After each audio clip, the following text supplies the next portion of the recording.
তুই কাঁদছিস কেন? তোর দিদির কথা। দিদি না, যেই ছেলেটাকে ভালোবাসতো সেই ছেলেটাকে তুমি বিয়ে দেবে না বলে ওরা মন্দিরে গিয়ে বিয়ে করেছে। তুই কি করছিলি? কোন ছেলে বিয়ে করেছে? চল দেখি। কোথায়? কোথায়?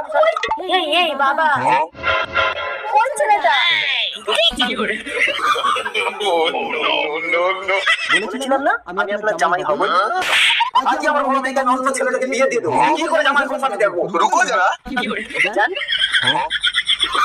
জান সিঁদুর একদম ছোট মেয়ের মাথায় সিঁদুর দিন না। না লাগিয়ে দেবো। সিঁদুর তো নাই। আচ্ছা রে বাবা, জন্ম মৃত্যু বিবাহ একবারই হয়। সনাতন আমার স্বামী, আমার সনাতন। তুই আমার দুটো মেয়ের কথা ছেড়ে দিলি। ভগবান শ্বশুর মশাই একটা নয়, আমি আপনার দুটো মেয়েকে বিয়ে করে ডবল জামাই।